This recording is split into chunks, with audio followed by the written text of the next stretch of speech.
Hare Krishna, Namaste. Chapter 15 is entitled as Purushottama Vidya, Purushottama Yogam.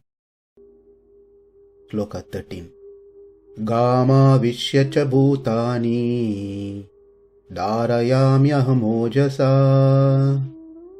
puṣṇāmi cauṣadhīḥ sarvāḥ, somo bhūtvā rasātmakaḥ.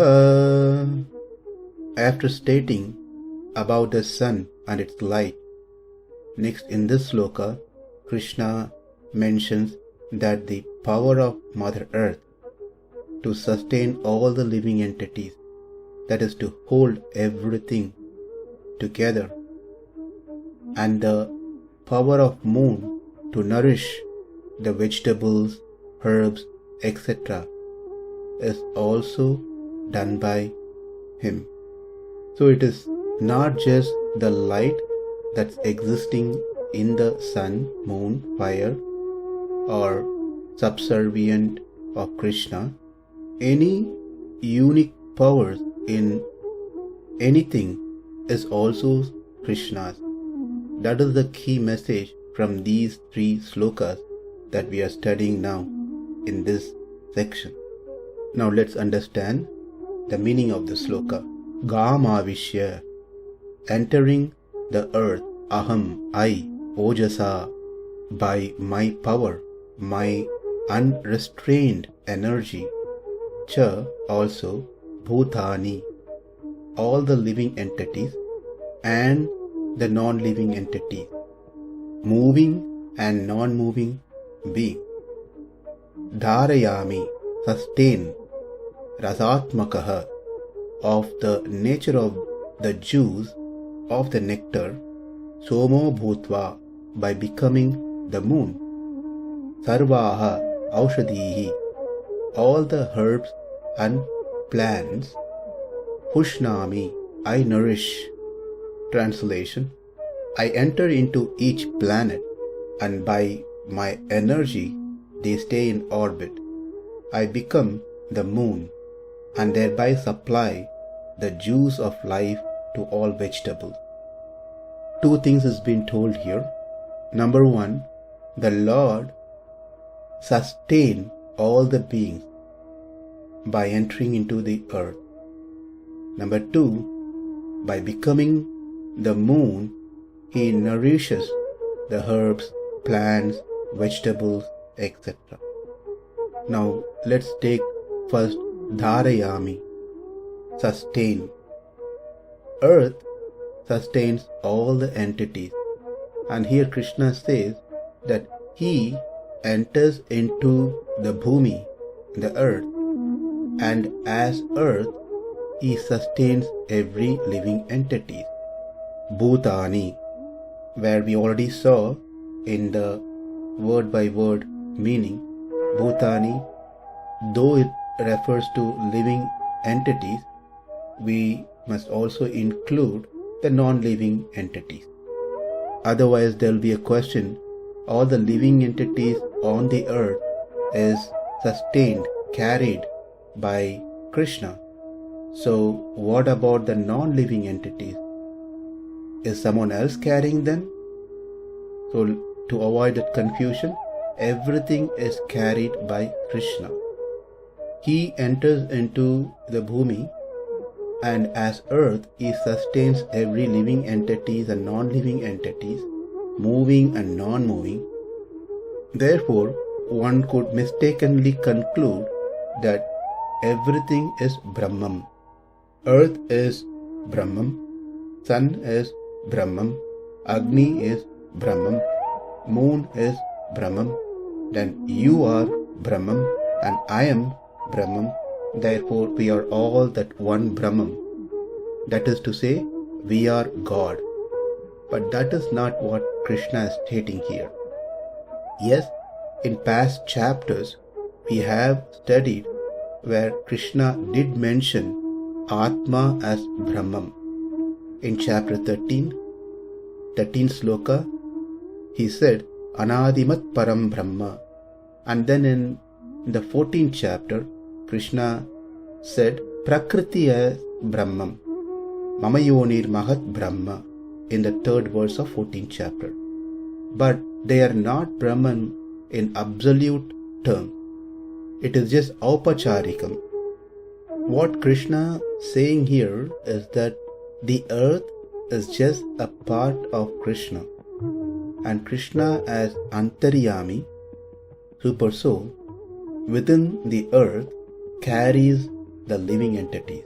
For example, I am residing in my body. My hands are part of my body.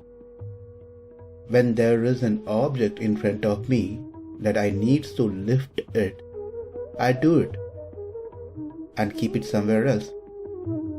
And someone comes and asks, who moved this box from here?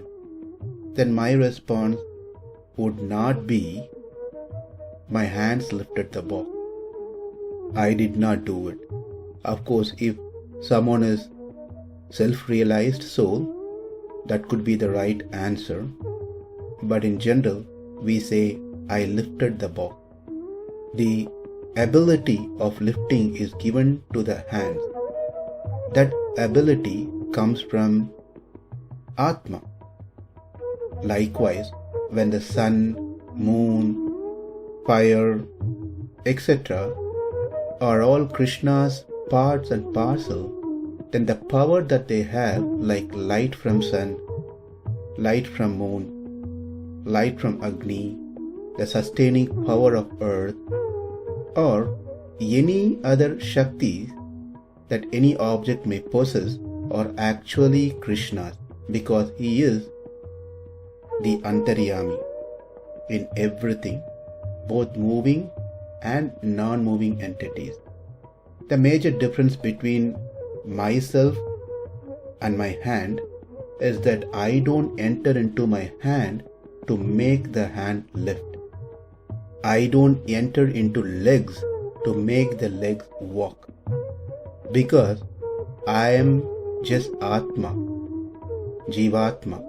Jivatma is Anu, cannot do that. The only way that Jivatma can do such things, staying within the body, is through spreading its consciousness as jnana to different parts of the body.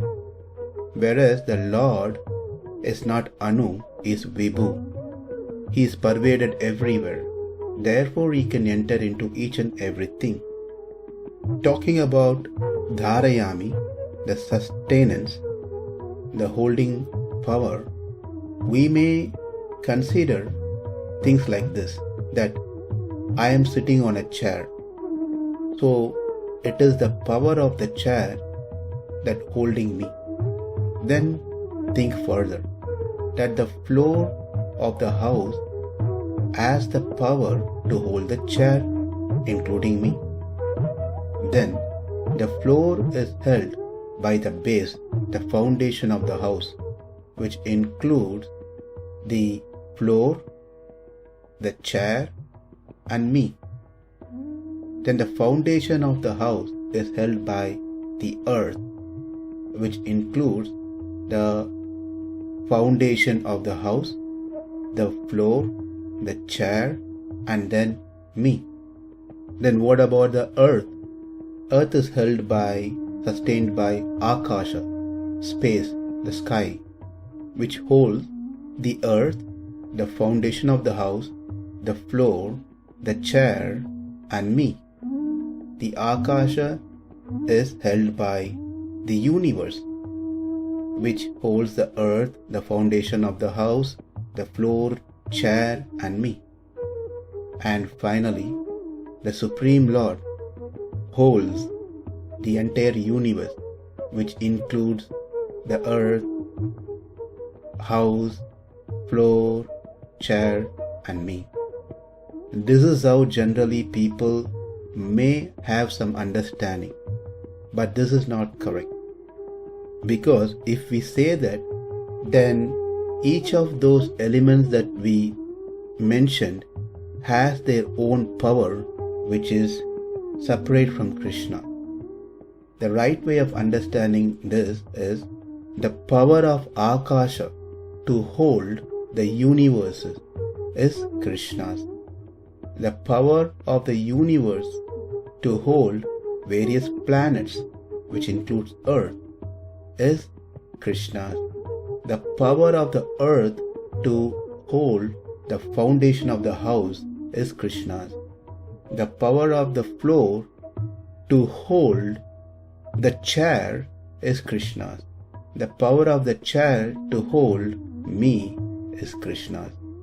And also, not only that, the power of gravity is also Krishna's. This is the perfect understanding that Krishna's energy is present in everything and everywhere in all levels. This is how we need to understand the statement from the scripture which says Sarvam Kalvidam Brahma, that everything is Brahman, the absolute truth. As the universe is born of the Supreme Lord, that universe is sustained by the Lord. So it may surely be said to be Brahman. For instance, fish is born in water, lives in water, and dissolves into water. So it may surely said to be one with water. But as a fish can never be water, likewise, the universe too can never be Brahman. The living entities can never be Brahman in its absolute terms. The universe, the Prakriti, cannot be God. The living entities cannot be God. There is another statement in the Upanishad that says Neha nanasti kinchana. There is nothing apart from Brahman, God. That does not mean that everything that we are seeing is false. It's all Maya, illusion. It doesn't mean there is no diversity. What it says is that the various objects that exist do not exist independently, but are like pearls strung on a thread forms a garland. So the various objects threaded in Brahman have formed this universe. Many have united and give the appearance of oneness. Therefore, Neha nanasti kinchana does not mean nothing exists other than God.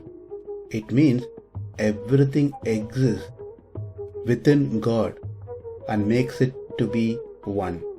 In other words, there is nothing else exists other than Krishna with his parts and parcels. And that parts and parcel includes everything. We have read this in the 7th chapter. Matah paratram na anyat kinchit asti dhananjaya mai sarvamidam protham sutre manigana iva. There is no truth superior to me. Everything rests upon me as pearls are strung on a thread. Ojasā means unhindered power, energy. Krishna's power is unhindered, unrestricted. Ours are restricted. For example, I was able to lift 100 pounds when I was young. Now I may not even able to lift 10 pounds. My energy, the power, is constrained by certain factors like time and others. But Krishna's powers are no way hindered by any such factors. How is that possible? Because all the powers of even those factors which tries to control us belongs to Krishna. Krishna being the master over everything and everything else Krishna's subservient, they have no influence to their master. It's Krishna who controls everything. So there are two explanations we have seen. Number one, as dhārayāmy of earth, Krishna sustains the living entities. Therefore, Krishna says, I am the one who sustains the living entities. Number 2 is that I am the one who have bestowed a small portion of my Shakti of sustenance to earth. Therefore, I am the one sustaining all the living entities on earth. In this way, both Krishna and earth, Krishna and the sustaining power of earth can be considered to be in samanam, equal, as per Samanadikaranam. For those who want to refresh Samanadikaranam, please refer to chapter 10, Sloka 21. There may be a question, everything has to be sustained by something. Then who sustains? The Lord. It's an interesting question. Let's see that in our next session. Namaste. Hare Krishna.